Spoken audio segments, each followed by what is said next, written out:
نہ جانے مسائل تو علماء سے پوچھیں، یہ حکم مبین ہم کو رب سے ملا ہے، چلو پوچھ کیسے جیے زندگی کو، چلو پوچھ لے کس میں رب کی رضا ہے، رب کی رضا ہے۔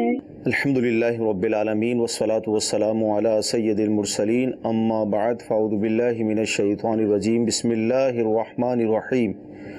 الصلاة والسلام علیک یا رسول اللہ وعلی آلک واصحابک یا حبیب اللہ، الصلاة والسلام علیک یا نبی اللہ وعلی آلک واصحابک یا نور اللہ۔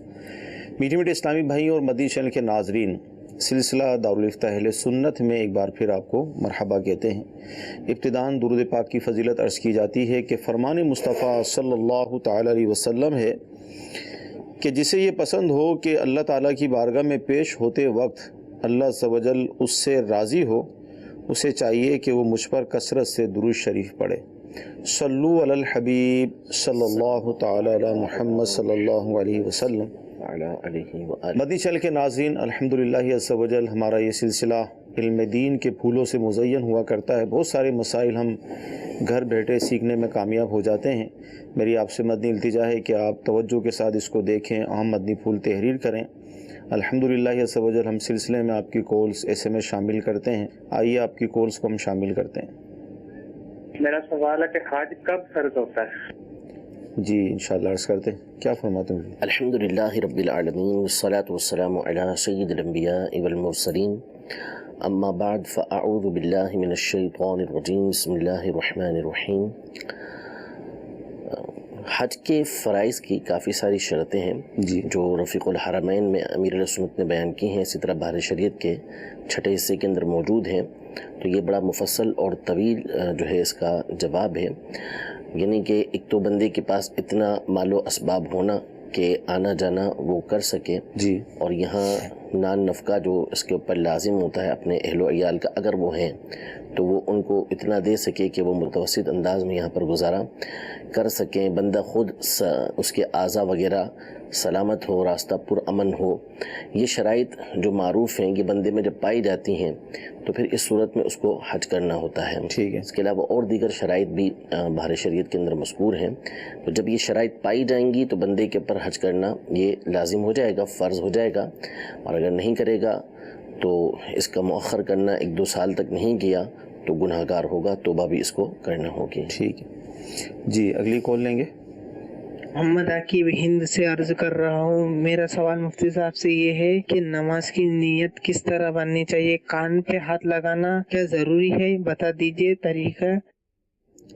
نماز کی نیت کس طرح کی جاتی ہے؟ زبان سے کرنا ضروری ہے؟ الفاظ جو ادا کیے جاتے ہیں جو مروجہ ہیں، مشہور ہیں، وہ ضروری ہیں؟ کیا فرماتے ہیں؟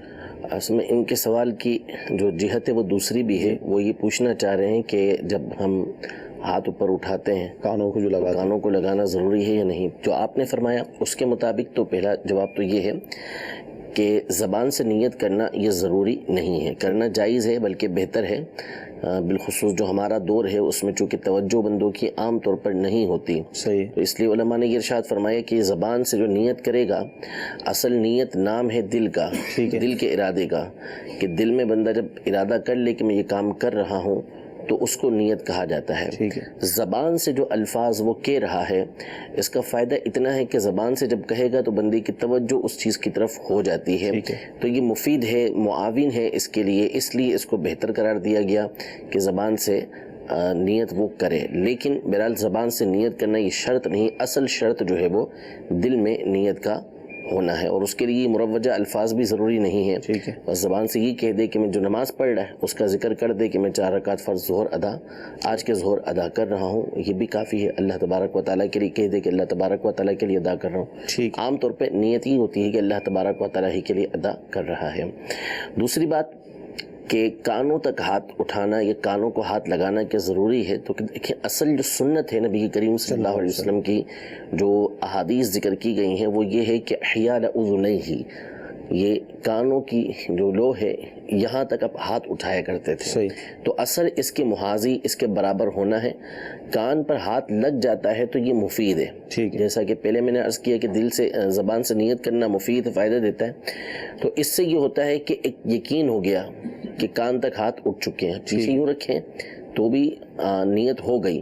لیکن جب کان کو ہاتھ لگ جائیں گے, انگوٹھے آپ کو کان کی ہو جائیں گے, تو اس سے ایک بات بالکل واضح ہو جائے گی کہ آپ کے ہاتھ ٹچ ہو چکے ہیں. تو یہ بہتر ہے کہ لو سے آپ کے انگوٹھے چھو جائیں, یعنی کان کی جو لو ہوتی ہے اس سے انگوٹھے آپ کے چھو جائیں تو بہت اچھا ہے.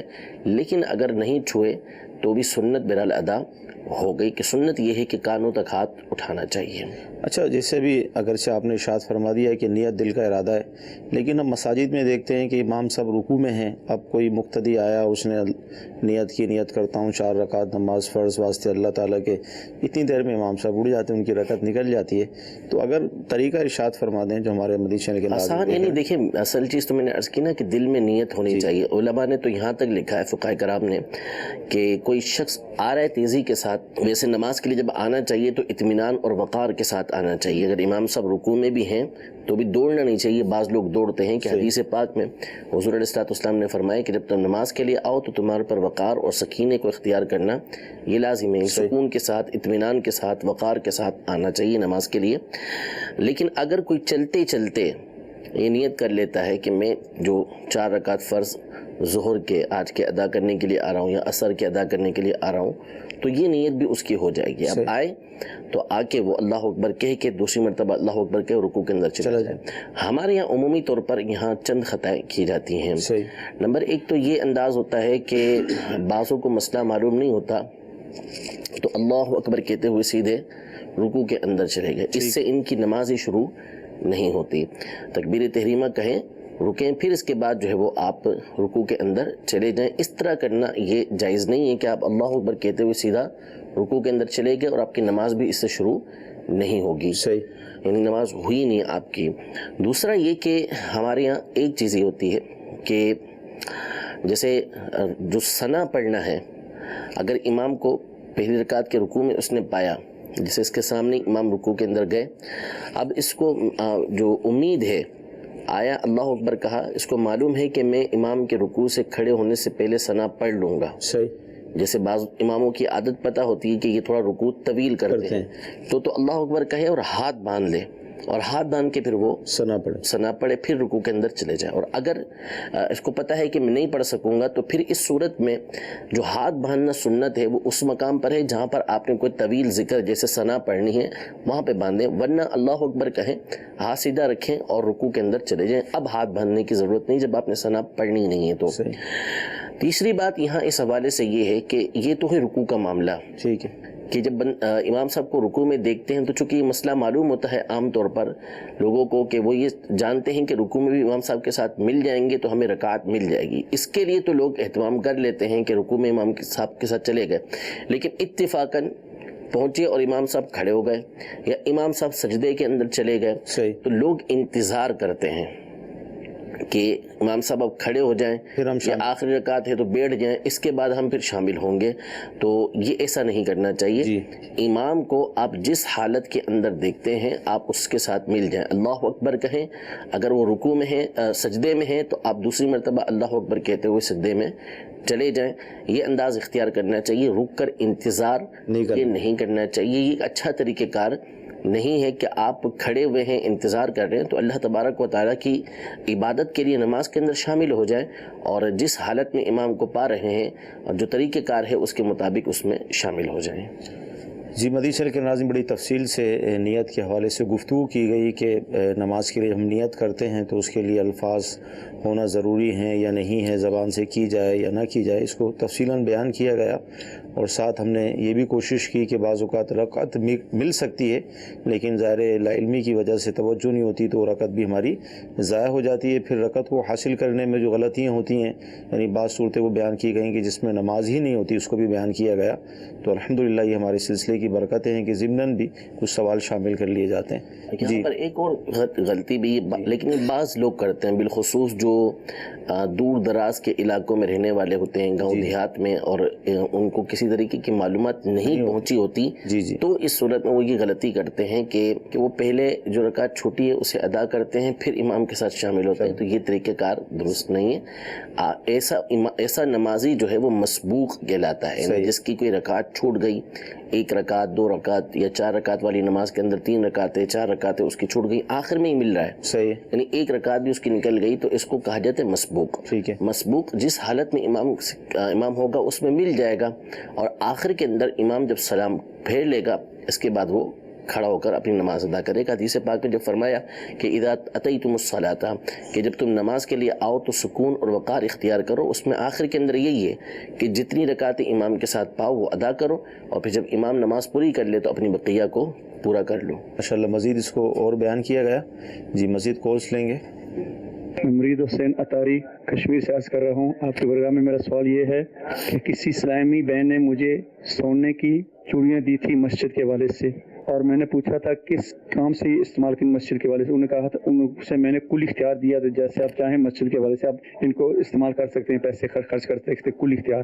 اب 2 ہفتے کے بعد انہوں نے کسی سے میسج بھیجا کہ یہ جو چوڑیاں میری رقم ملے گی آپ ان کو ان کی وہ جو ہے نا باڈی کے لیے وہ ایک قسم کی پلکی میرے خیال سے کہتے ہیں، باڈی کے لیے ایک تو چارپائی ہوتی ہے، ایک پلکی بناتے ہیں باڈی کی، اسپیشل باڈی کے لیے، جو بدنا فوت ہو جائے تو وہ ان پیسوں سے وہ بنوا لیں۔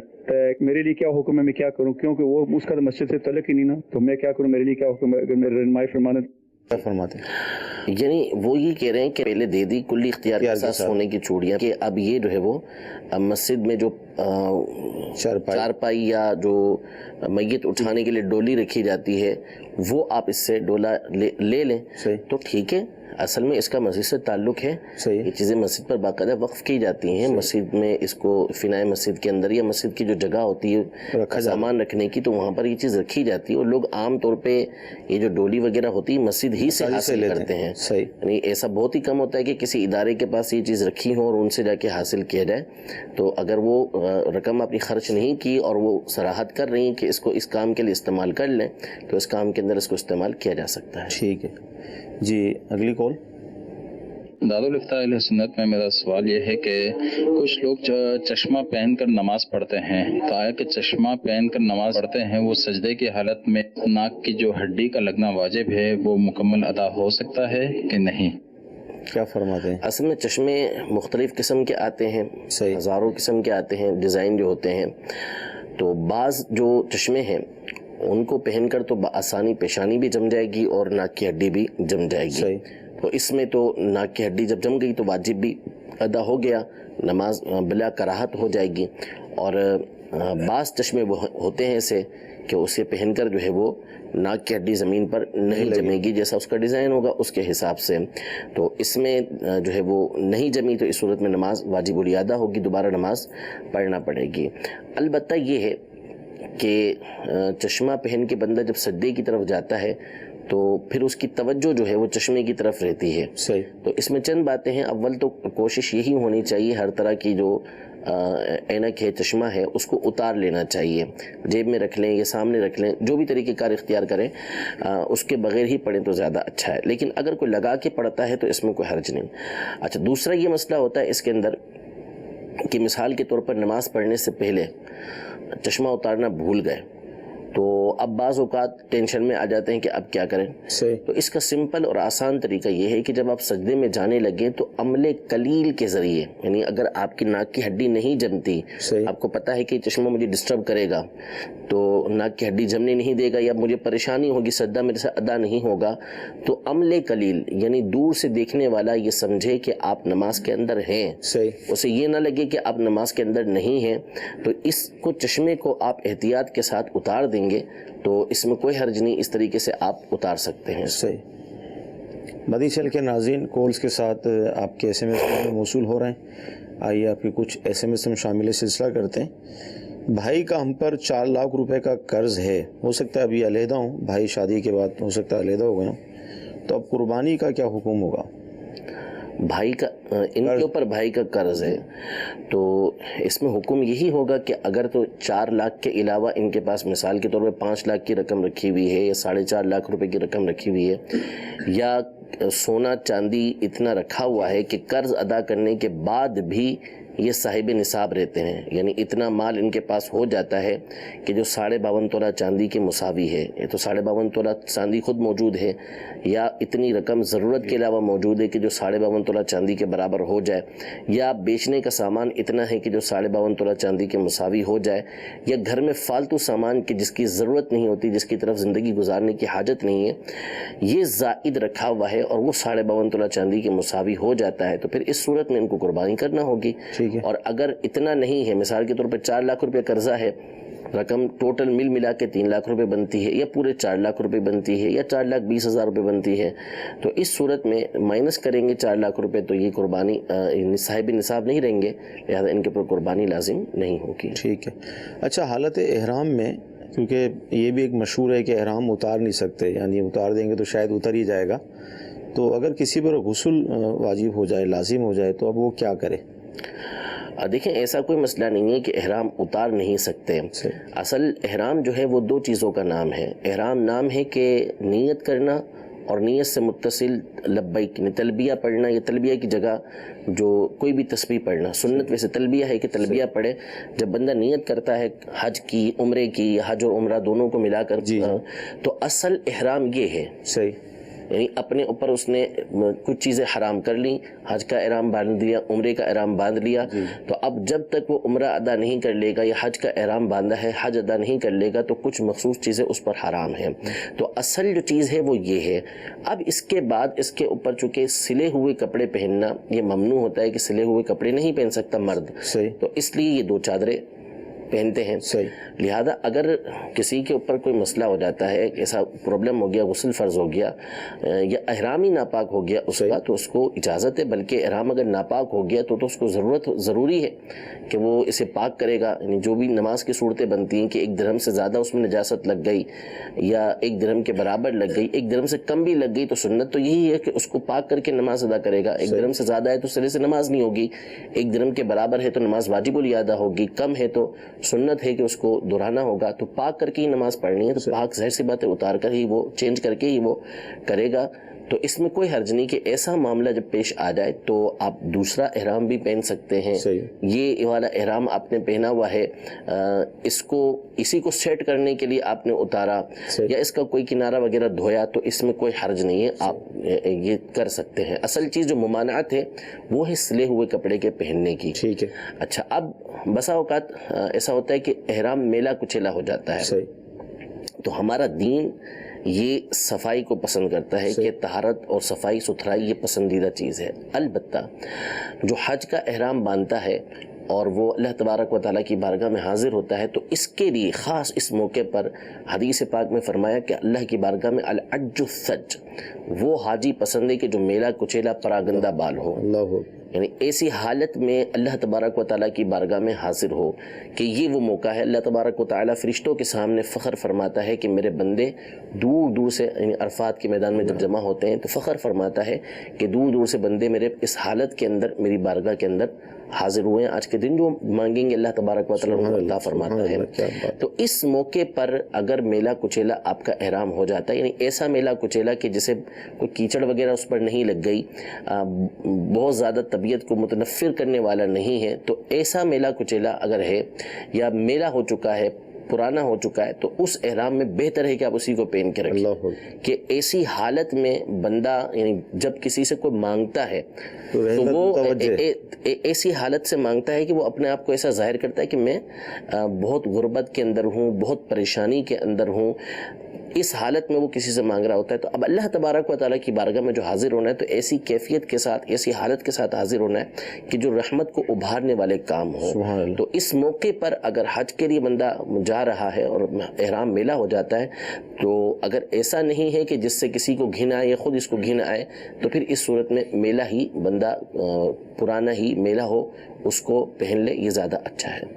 ماشاءاللہ، بہت پیاری روایت کو بھی بیان کیا. کاش ہر سال ہمیں اس طرح کا احرام پہننے کی سعادت ملے، میدان عرفات میں ہم جمع ہوں اور بخشش کے جو پروانے تقسیم ہوتے ہیں ہمیں بھی یہ سعادت نصیب ہوں. دعا کرتے رہیں. ظاہر ابھی بھی وقت تو ہے کہ کاش اسی سال ہمیں نصیب ہو.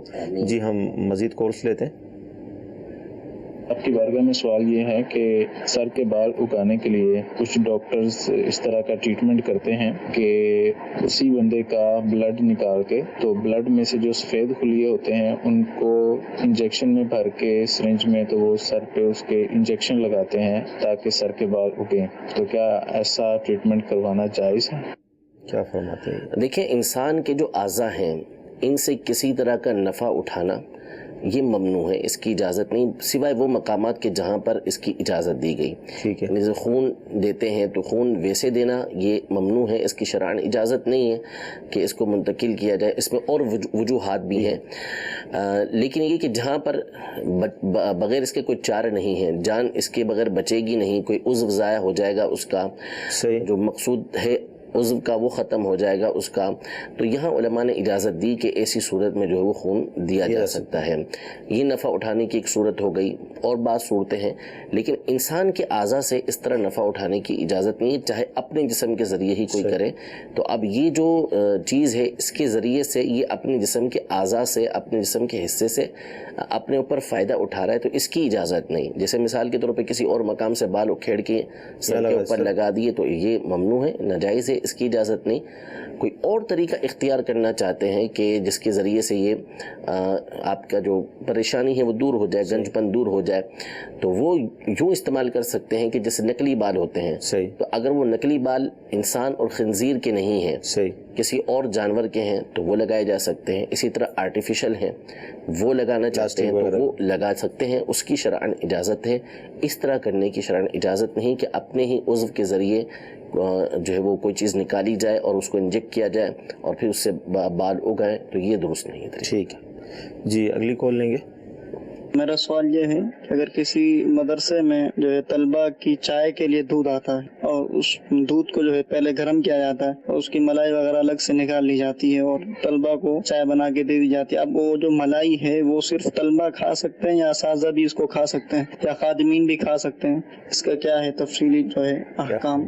مدارس کا میٹر اب یہ پتہ نہیں ہوتا بھی ایسا کیا ہوتا ہے، مجھے تو نہیں معلوم. مطلب دودھ تو آتا ہے طلبہ کے لیے، ابلتا بھی ہے، ملائی بھی بنتی ہے.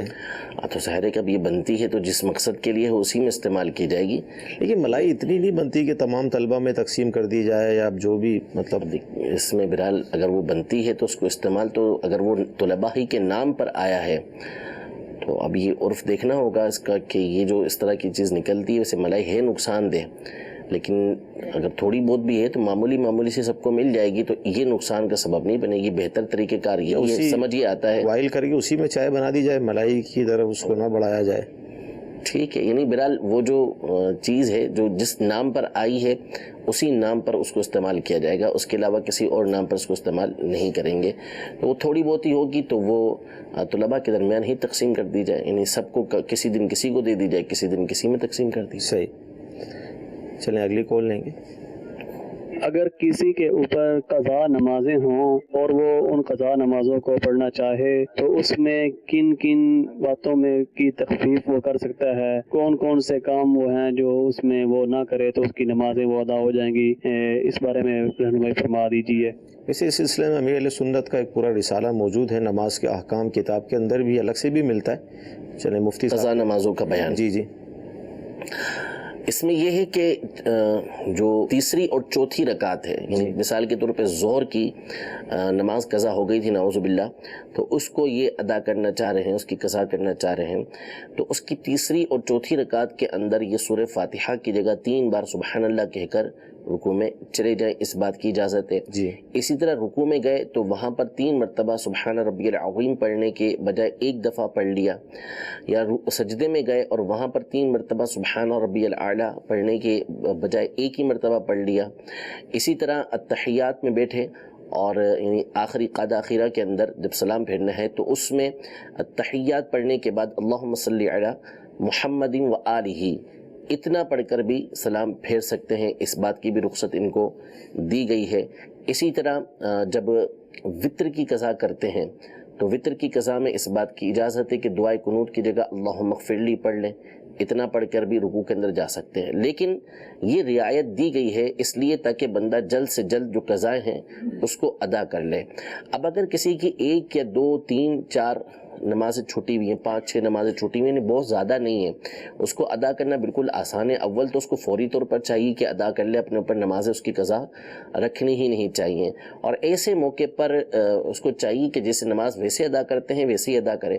اصل میں یہ تخفیفات یا آسانیاں اس لیے دی گئیں تاکہ بہت زیادہ جس کی قضا ہو وہ اس کو جلد سے جلد ادا کر لے. کم والا بھی کر سکتا ہے صحیح, لیکن ظاہر ہے کہ جو مقصد اصلی ہے وہ یہ ہے کہ زیادہ قضا ہیں تو جلد سے جلد وقت کے اندر ہی قضا اس کی ادا ہوتی چلی جائے. تو ان چیزوں کی اس میں اجازت یہ دی گئی ہے, اور مزید تفصیل کے ساتھ امیر اہل سنت کے رسالہ قضا نمازوں کا اس کا مطالعہ کیا جا سکتا ہے. مدی چل کے ناظرین آپ کے ایس ایم ایس جو موصول ہو رہے ہیں مزید لیتے ہیں. اچھا, ایس ایم ایس یہ ہے کہ بنت سردار ہیں کراچی سے, انہوں نے نیت یہ کی تھی کہ اگر بچے کی خوشخبری مجھے نصیب ہوتی ہے تو میں روزانہ ایک پارہ تلاوت کروں گی, لیکن اب طبیعت ایسی ہے کہ تلاوت نہیں کر پا رہی, تو اب کیا حکم ہوگا؟ نیت کی انہوں نے, منت اور نیت, الفاظ بولے یا نہیں بولے یہ دیکھنا ہوگا, اور الفاظ کیا بولے یہ دیکھنا ہوگا. اگر تو واقعی منت شرعی وہ ہو جاتی ہے تو پھر تو پڑھنا پڑے گا ان کو, مخصوص ایام کے علاوہ پھر یہ تلاوت کریں گے. ٹھیک ہے. گھر کے اندر پانی نہیں تھا وضو وغیرہ کے حوالے سے, تو منہ سے یہ جملہ نکلا کہ نماز پڑھنا ضروری تھوڑی ہے. استغفر اللہ. تو بعض اوقات غصے میں جب ہو, اب کیا حکم لگے گا؟ یہ تو بالکل جو ظاہر جملہ ہے اس سے تو نماز کا انکار نکل رہا ہے. صحیح, کہ نماز پڑھنا ضروری نہیں ہے. اگر تو کوئی ایسی صورت ہوتی کہ تعویل بنتی کہ بھائی پانی نہیں ہے, تیمم کے لیے مٹی بھی نہیں ہے, کوئی صورت نہیں بن رہی, تو بھی بہرحال یہاں پہ نماز کی مشابہت ضروری ہوتی ہے کہ نمازی سے مشابہت اختیار کرے. صحیح, یعنی اگر کہیں کسی مقام پہ بندہ ایسا ہے کہ نہ اس کے پاس پانی ہے کہ جس کے ذریعے وضو کر سکے, نہ کوئی ایسی چیز ہے کہ جس کے ذریعے سے تیمم کر سکے, تو وہاں پہ تشبہ بالمصلیین, ٹھیک, یعنی جو نمازی ہیں ان کے ساتھ مشابہت اختیار کرنا یہ ضروری ہوتا ہے کہ نمازیوں کی طرح ارکان کو وہ ادا کرے, پھر اس کے بعد اس کو دوبارہ پڑھنا پڑے گی نماز.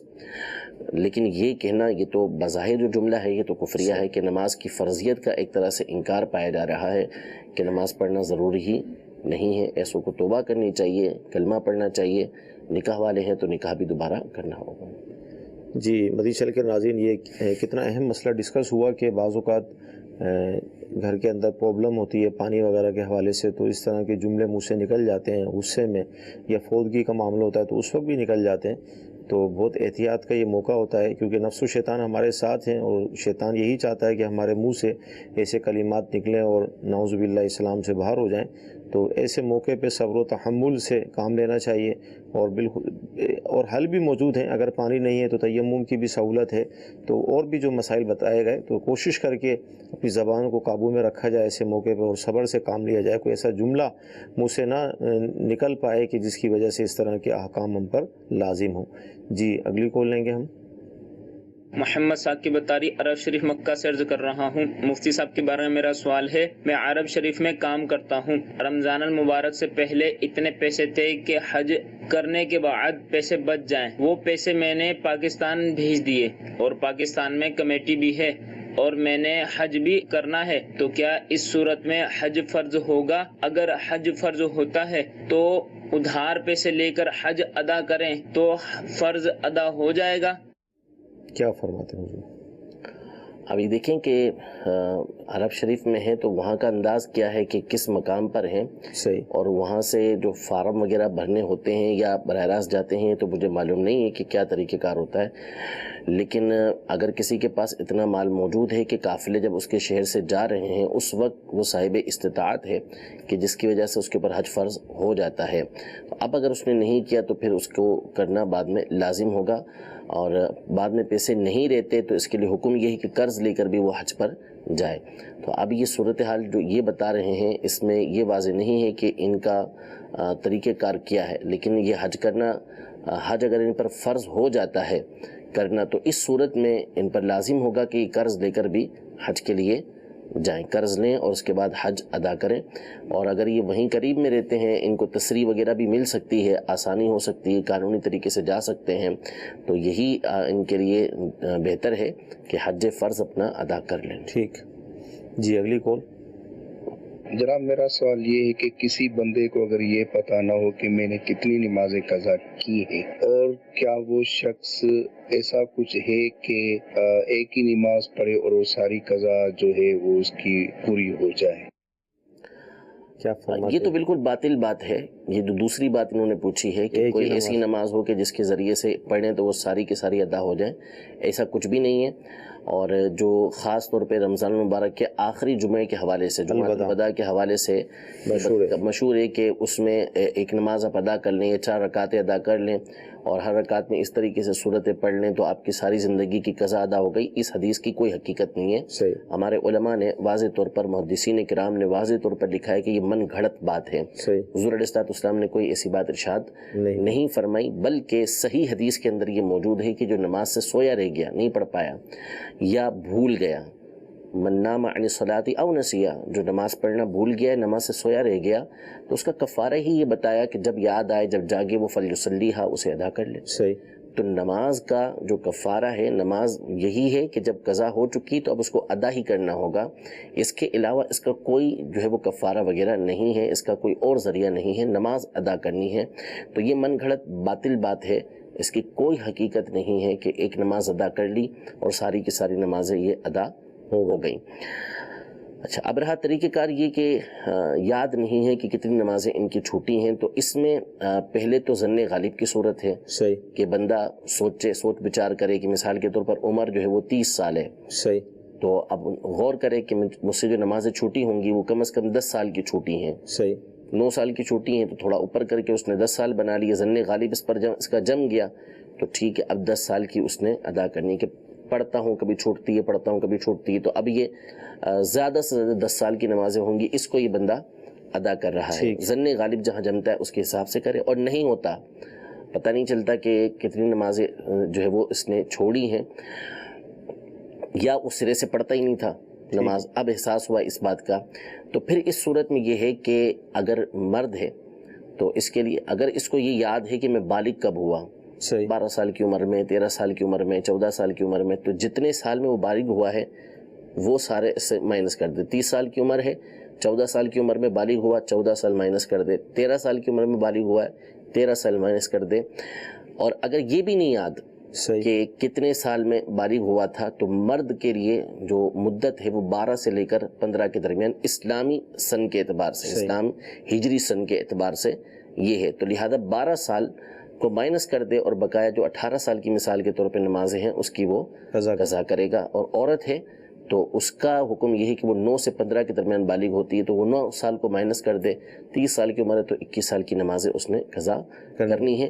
اگر اسے پتہ ہی نہیں چلتا کہ اس نے کتنی نمازیں چھوڑی ہیں، سرے سے پڑھی نہیں ہے یا ظن غالب نہیں جم پا رہا، تو جتنی اگر ظن غالب مثال کے طور پر یہ جمتا ہے، اس کا خیال اس پر آتا ہے کہ 21 سال میری، یعنی 21 سال کی نمازیں بنتی ہیں لیکن کم از کم 2 سال کی میں نے پڑھی ہوں گی، اتنے عرصے کے اندر 2 سال مائنس کر لے، اس کے اندر سے 19 سال کی نمازیں ادا کر لے. تو یہ ہے اس کی تفصیل. اور مزید اس کو پڑھنا چاہیں تو امیر سنت کا یہی رسالہ قضا نمازوں کا، اس میں بھی یہ مسئلہ موجود ہے. ماشاءاللہ بہت تفصیل سے مفتی صاحب نے مزید اس کو واضح کیا قضا نماز کے حوالے سے. تو میرے وہ اسلامی بھائی اسلامی بہنیں کہ جو نمازوں کے حوالے سے جن کے اس طرح کے معاملات ہیں تو اس میں جلدی کریں اور فوراً شروع کر دیں تاکہ ایک آش دنیا سے اس حال میں رخصت ہوں کہ کوئی فرض ہم پر باقی نہ ہو. تو اس کو کوشش کر کے فوراً شروع کر دیں. جی اگلی کال. حضرت میرا یہ سوال ہے، آیا نے جو ہے نا اپنے بیٹے کو گود لیا تھا، تو حضرت دونوں کے والدین کا، اس کے ریئل والد جو ہے نا وہ انتقال کر گئے ہیں. تو دوسری بات یہ کہ بچے کا جو ہے سب نام وغیرہ تایا کے نام سے، ریئل فادر کے نام سے نہیں ہے. تو اب اس کا نکاح کا مسئلہ ہو رہا ہے، تو نکاح نامے میں کیا تایا کا یا نام ضروری ہے؟ نہیں جی، نام تو والد ہی کا ضروری ہے. اب تک جو دستاویز بن چکی ہیں، اس کے جو کاغذات وغیرہ بنے ہیں، اس میں بھی حقیقی والد ہی کا نام رکھا جائے گا، تایا کا نام نہیں لکھا جائے گا. ٹھیک ہے. ادعوہم لآبائہم، قرآن پاک میں اس بات کا حکم ہے کہ جو جس کی اولاد ہے اسی کی طرف منسوب کر کے اس کو پکارا جائے گا، اس کے باپ ہی کی طرف اس کو منسوب کریں گے. لہذا یہ جو نام وغیرہ لکھے گئے ہیں سارے اس کو چینج کروائیں گے، اور نکاح نامے کے اندر بھی جو حقیقی والد ہے اسی کا نام یہ ذکر کیا جائے گا. صحیح. ہاں، باقی اس کے علاوہ اور دیگر مسائل وہ ایک الگ بات ہے کہ جس سے نکاح ہو رہا ہے اس کے سامنے اس کی تعیین ہونی چاہیے، واضح ہو جانا چاہیے کہ بندہ ہے کون. ٹھیک ہے. اچھا اس طرح کا ایک SMS بھی آیا ہوا ہے کہ جو بچہ گود لیا، کسی نے گود لیا، اب جس نے گود لیا اس کا بھی انتقال ہو گیا، تو اب یہ بچہ یتیم کہلائے گا؟ نہیں جی، یتیم تو وہ نابالغ شخص کہلاتا ہے کہ جس کا والد فوت ہو گیا، وہ حقیقی والد فوت ہو گیا، تو ایسے بچے کو جو ہے وہ یتیم کہا جاتا ہے، ورنہ اس کو یتیم نہیں کہتے ہیں. جی اگلی کال لیں گے. میرے والدین نے ابھی تک میرا عقیقہ نہیں کیا، کیا میں اب عقیقہ سب کر سکتا ہوں؟ اور میرے ماشاءاللہ ابھی 3 بچے ہیں، عقیقے میں کتنے حصے ہوتے ہیں؟ کیا فرماتے ہیں؟ اپنا عقیقہ؟ اپنا عقیقہ بھی کر سکتے ہیں. خود نبی کریم صلی اللہ تعالیٰ علیہ وآلہ وسلم کی حدیث مبارکہ مسند بزار وغیرہ میں موجود ہے کہ آپ علیہ الصلوۃ والسلام نے بعثت کے بعد اپنا عقیقہ فرمایا. ایک روایت الگ موجود ہے کہ پیدائش کے بعد بھی آپ کا عقیقہ ہوا، لیکن ایک روایت یہ بھی موجود ہے کہ حضور علیہ الصلوۃ والسلام نے خود اپنا عقیقہ یہ فرمایا. تو اپنا عقیقہ کر سکتے ہیں، اس میں کوئی حرج نہیں. والدین نے نہیں کیا تھا، بامر مجبوری نہیں کیا ہوگا، یہ معلوم ہی نہیں ہوگا اس لیے نہیں کر پائے ہوں گے، تو آپ اپنا عقیقہ کرنا چاہتے ہیں تو بالکل کر سکتے ہیں، اس میں کوئی حرج نہیں. اسی طرح اپنے بچوں کا عقیقہ کرنا چاہتے ہیں تو کرنا چاہیے، کہ میں نے پہلے بھی بتایا تھا کہ بچہ جو ہے وہ بلاؤں کے اندر گرفتار ہوتا ہے، عقیقہ ہوتا ہے تو اس سے بلائیں مصیبتیں یہ دور ہوتی ہیں، پریشانیاں دور ہوتی ہیں. تو اپنے بچوں کا عقیقہ بھی یہ جتنی جلدی ہو سکے، گنجائش ہو سکے تو بندے کو کر لینا چاہیے. البتہ چونکہ یہ واجب نہیں ہے، سنت مؤکدہ نہیں ہے، اس لیے اگر کسی کی استطاعت نہیں ہے اور اس نے نہیں کیا تو یہ نہیں کہا جائے گا کہ وہ گناہ گار ہوا. اور کسی کے پاس استطاعت ہے لیکن اس کے باوجود نہیں کیا تو برا تو کیا اس نے، لیکن اس کو گناہ گار نہیں کہا جائے گا، کہ سنت جو ہے وہ یہ مؤکدہ نہیں ہے. دوسری بات یہ کہ جو پوچھا کہ حصے کتنے ہوتے ہیں، کیا جو ہے جانور کی جو کیفیت ہے وہ کیا ہے، تو جانور تو ویسا ہی ہونا چاہیے جیسا کہ قربانی کے اندر ہوتا ہے. لڑکا ہے تو بہتر یہ ہے کہ 2 بکرے اس کی طرف سے کیے جائیں، لیکن اگر 2 کی جگہ 1 بکرا کر لیا یا بکری ہی کر لی تو اس صورت میں بھی اس کی جو عقیقہ ہے وہ ادا ہو جائے گا. اور لڑکی ہے تو بہتر یہ ہے کہ اس کی طرف سے 1 بکری یہ کی جائے، لیکن بکری کی جگہ کسی نے بکرا کر لیا عقیقے میں تو یہ بھی جائز ہے. اسی طرح بڑے جانور کے اندر حصہ ملانا چاہتا ہے تو وہ بھی کر سکتا ہے. اپنے گھر میں ہی قربانی کر رہا ہے اور حصہ باقی ہے اس کے اندر، یعنی گھر کے افراد کی جو قربانی لازم ہوتی ہے وہ 4 کی 5 کی ہوتی ہے، 2 حصے باقی ہیں، اب چاہتا ہے کہ 2 بچوں کے اس میں عقیقے کر لے تو یہ بھی کر سکتا ہے. صحیح. مدی چل کے ناظرین طلباء کرام بھی ہمارے ساتھ اس سلسلے میں شامل ہوتے ہیں. آئیے دیکھتے ہیں کہ یہ مفتی صاحب سے کیا سوال کر رہے ہیں. جی السلام علیکم ورحمۃ اللہ وبرکاتہ. وعلیکم السلام ورحمۃ اللہ وبرکاتہ. میرا نام محمد خزیمہ. مفتی صاحب کی بارگاہ میں سوال یہ ہے کہ اگر کوئی بندہ قربانی کے لیے جانور خریدے تو اس کو بیچ کر دوسرا جانور خرید سکتا ہے؟ جی اس میں یہ ہے کہ اگر تو اس کے اوپر قربانی لازم تھی نہیں، فقیر تھا، وہ فقیر شرعی تھا، صاحب نصاب نہیں تھا، تو اس نے جو جانور خریدا ہے اب اس کے اوپر اسی کی قربانی متعین ہو گئی، یہی کرنا ہوگی، اس کو بیچنے کی اجازت نہیں. قربانی کی نیت سے اس نے جانور خریدا کہ میں اس کی قربانی کروں گا، تو یہ حکم ہے کہ اس نے اب اسی کو قربان کرنا ہے، دوسرا وہ نہیں کرے گا. اور اگر وہ شرعی فقیر نہیں تھا، صاحب نصاب تھا، صاحب جو ہے وہ استطاعت تھا کہ اس کے اوپر قربانی یہ لازم ہوتی تھی، اس نے جانور خریدا، اب یہ اس کو بیچنا چاہتا ہے تو بیچ سکتا ہے. لیکن جو بیچے گا اس میں یہ ہے کہ مثال کے طور پر جانور 40,000 کا خریدا اور اسے 50,000 کا جو ہے وہ بیچ کر اس نے 50,000 ہی کا جانور خرید لیا تو ایک الگ بات ہے. لیکن اب نفع اس سے جو حاصل ہوا ہے وہ درمیان میں جو رقم بچی ہے اس کو صدقہ کرنا ہوگی. ایسا نہیں ہو سکتا کہ 40,000 کا خریدا، 50,000 کا بیچا اور دوسرا 40,000 کا لے کر آ گیا اور 10,000 پہ اس نے نفع اٹھا لیا، ایسا نہیں کرے گا. صحیح. اچھا SMS یہ آیا کہ میری زوجہ کے پاس جو ہے 4 تولے سونا ہے، لیکن میں ان کو ہر ماہ 3,000 روپے خرچ کے لیے دیتا ہوں، تو اب زکوٰۃ کا کیا حکم ہوگا؟ دیکھیں خرچ کے لیے 3,000 جو بظاہر ہے اس کا مطلب تو یہ ہے کہ اس کو جیب خرچی کے طور پہ دیتے ہیں، تو اگر وہ اس کے پاس بچے رہتے ہیں یعنی اس کی ضرورت کے علاوہ ہیں، وہ نہیں ہے کہ ماہانہ خرچے کے اندر یہ استعمال ہوتے ہیں، اس کے پاس موجود ہیں تو صاحب نصاب بن جائے گی. صحیح. تو صاحب نصاب بن گئی تو اس لیے بن جائے گی کہ یہ رقم اور سونا جب ملائیں گے آپس میں تو بآسانی 52.5 تولہ چاندی تک کی رقم پہنچ جائے گی. اس صورت میں اس پر زکوٰۃ دینا یہ ضروری ہوگا. ٹھیک. جی اگلی کال لیں گے.